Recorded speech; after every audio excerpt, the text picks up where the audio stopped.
Завтра я уеду от всего того, что стало мне дорогим, стало родным, близким. Здесь, в Андрониковом монастыре, я впервые пробовался на роль Андрея Рублева. Роль эта открыла передо мной совсем другой мир, мир другого человека, мир гениального человека.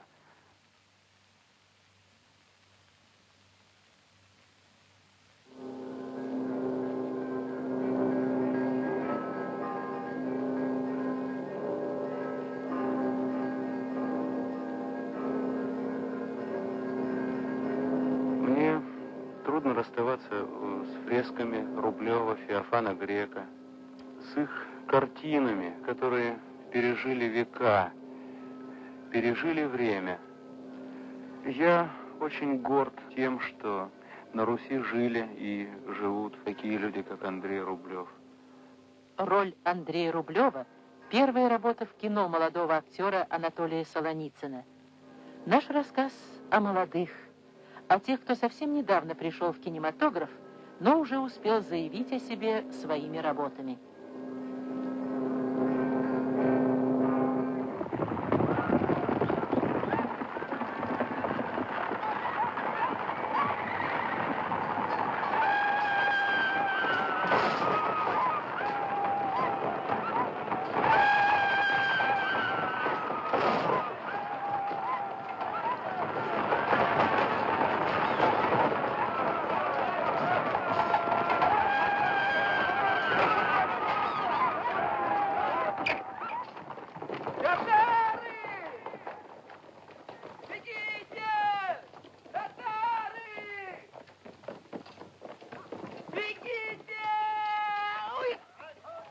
Всего 7 лет назад режиссер Андрей Тарковский был студентом мастерской режиссера Михаила Рома.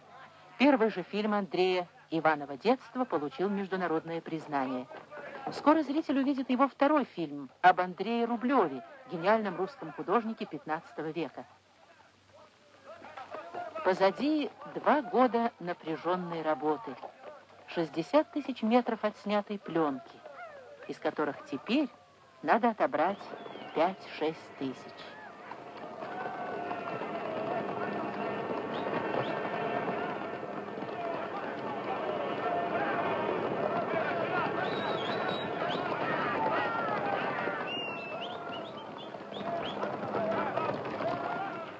Стоп, люди. Давайте Успенский собор посмотрим.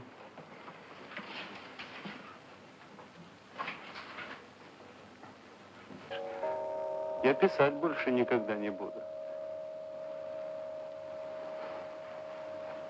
Вот почему? Не нужно это никому. Вот и все. Подумаешь, иконостас сожгли. Да меня, знаешь, сколько пожгли? И в Пскове, и в Новгороде, и в Галиче. Великий грех на себя берешь. Я ведь тебе самого главного не сказал. Человека я убил.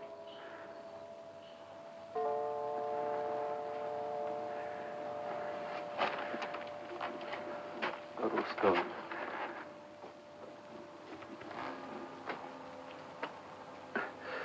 Как увидел я, что тащит она ее.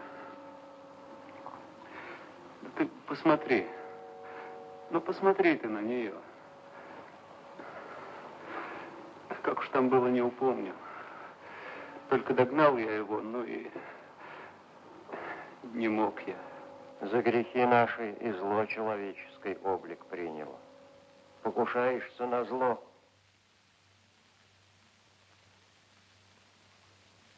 Ну, вообще говоря, эта сцена, конечно, очень тяжела. И как-то велика очень. Короче, ее не сделаешь.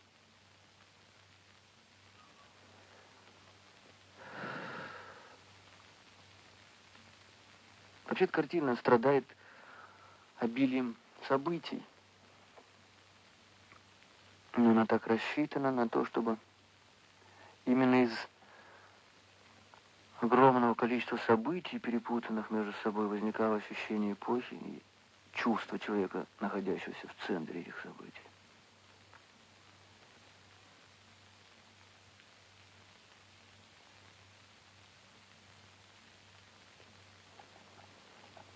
А почему именно об Андрее Рублеве следовало делать картину? Может быть, надо было делать современную картину о современном художнике, современном интеллигенте, что ли? И вообще, стоило ли делать картину об Андрее, чтобы рассказать о мучениях, что ли, художника, в современном смысле этого слова? О его страстях, об его поиске, о его тоске по тому, что ему не удается сделать. Но я думаю, что, в общем, все это правильно. Пожалуй, надо было делать именно об этом фильм. И смысл его гения, в общем-то, заключается в том, что он в самое крыжовое для народа время сумел выразить для того же народа нравственный идеал, выразить его мечту о братстве, о единении.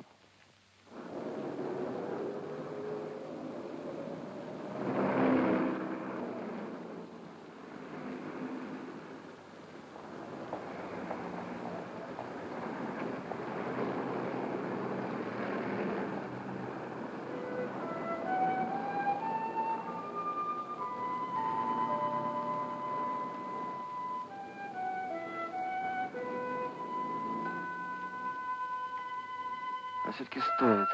Я так и сделаю, пожалуй. Вставлю-ка я кусок музыки из Иванова детства прямо в Рублева. Я люблю ее, потому что это моя первая картина, что ли, юношеское произведение. Оно связано с моим детством.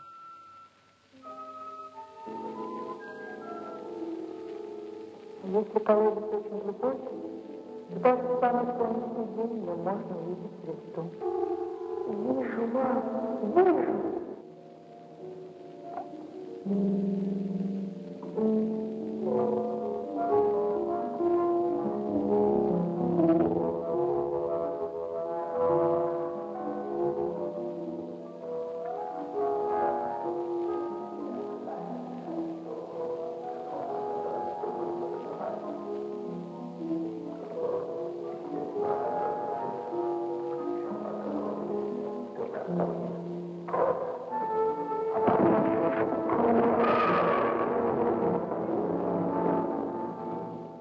Ванюша, ну пойми ты, дурачок, ну не твое это дело, война. Пойми.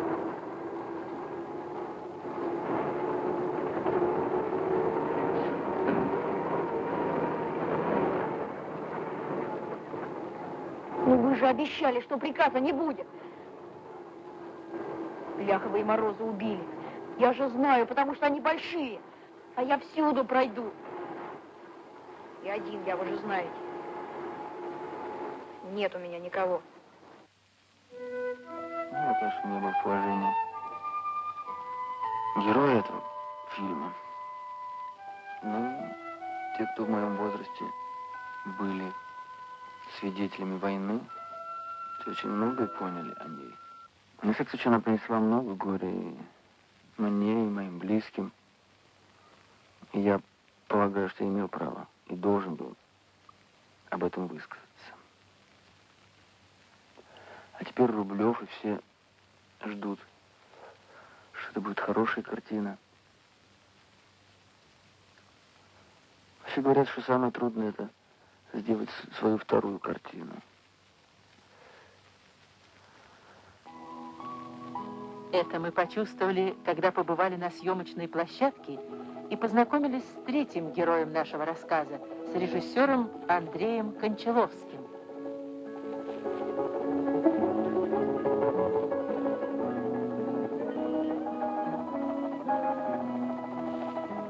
Он тоже ученик Михаила Рома, недавний студент, и тоже снимает свою вторую картину.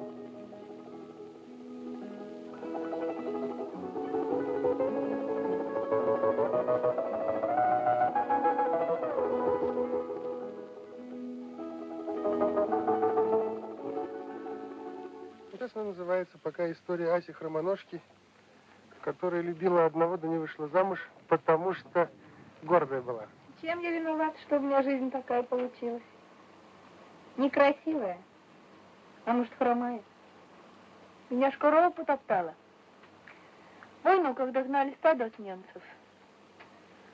Вот днем идем, ночь доим, днем идем, ночь доим. Одни бабы. Когда ж спали? Да когда ж спали? Вот днем приткнешься где-нибудь, пока стадо отдыхает. В лесочке. Мало спали. Ну вот. Я тогда девчонка совсем была, а тоже старалась, чтоб скотина не страдала. Жень, поставь молочко-то. Ох, они ревели недоеные. Мы, конечно, не успевали. Одна отмерела, меня и потоптала. Разве я виновата?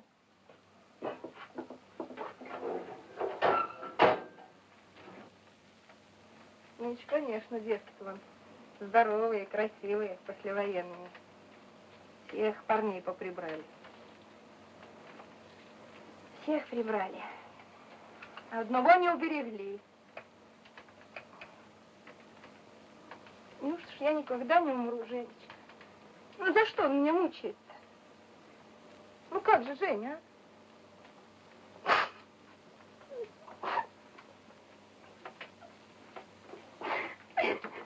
Такое длинное название, нам кажется, и необычным, и в то же время как-то перекликающимся с лубком, с народной какой-то прибауткой, шуткой, сказкой, может быть. Вы помните длинное название у сказок. Эта картина, в общем, про крестьян, про людей, которые убирают хлеб.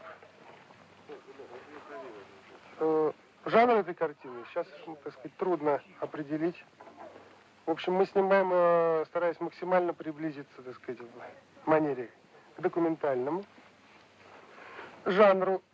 Но в то же время иногда нам хотелось бы, чтобы это была документальная комедия, а может быть даже документальная сказка. Я ей по мотиватке помогу. Так, на меня. Не торопись. Так. Ну-ка. Так, хорошо, очень. Как мы сделаем? Ну-ка, ура! Как ура кричать? Ура, крикни, как мы говорили? Ура! Вот так. Желание максимально попытаться проследить за психологией современного колхозника, крестьянина, вернее. Привело нас к мысли, что надо снимать не актера. Не потому, что актерское искусство умирает, вовсе нет, в общем, актерское искусство вечно. Но просто потому, что нам хотелось бы произвести не только психологическое исследование, в какой-то степени и социологическое. Для этого нам, конечно, необходимо снимать максимально не актеров, а снимать тех людей, которые связаны с землей, привязаны к земле, чей труд простирается и, так сказать, падает на эту землю. Это, к сожалению, только мечты снимать не актеров, потому что надо найти, прежде всего, людей, которые были бы артисты. Не актеры, но артисты в душе. Это довольно сложно, потому что, в общем, это поиски таланта. И вот здесь мы столкнулись как раз с поразительным своеобразием языка на Волге. С обаянием его, со свежестью, с красочностью невероятной языка. И со словами, которые, в общем, абсолютно понятны всем нам, так сказать, русским людям, и в то же время придают необычайную какой-то свежести. Как бы заново открывается, в частности, и язык для нас здесь тоже. Поиски талантов, стремление раскрыть процесс формирования человеческой личности характерны для творчества молодых кинематографистов. Подтверждением этого является дебют Андрея Кончаловского в кинофильме «Первый учитель». В центре внимания режиссера характер рожденной революции. Фильм «Первый учитель» переносит нас в Киргизию первых лет советской власти.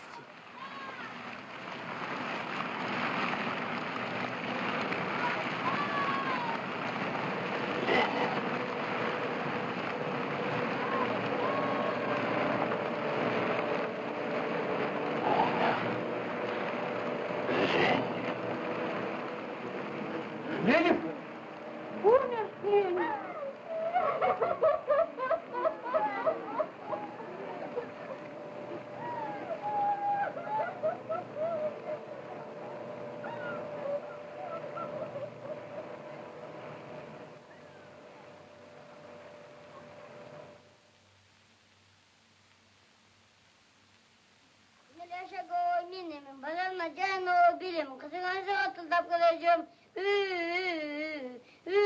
Молодец, Куван. На, иди садись. А сейчас повторим прошлый урок. Наша теперешняя картина, в общем, совсем другого жанра.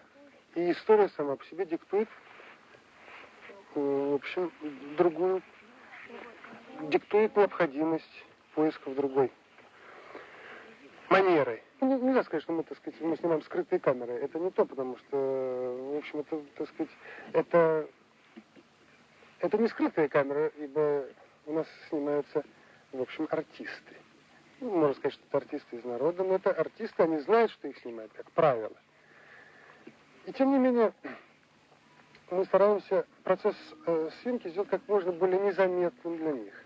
Ну, там практикуем иногда съемки без объявлений, съемки без мотора, без всего того торжественного напряжения, которое предшествует, так сказать, команде мотор и, так сказать, внутреннего раскрепощения в момент стоп, в момент команды стоп. Не знаю, что иногда это получается, иногда не получается. Просто потому что это, в общем, мы к этому не привыкли, как правило. Ребят, бросьте кидаться. Подождите. Хватит шалить. Хватит. Мы познакомили вас только с 3 молодыми кинематографистами. Они уже создали интересные произведения искусства. Но мы верим, что их лучшие фильмы еще впереди.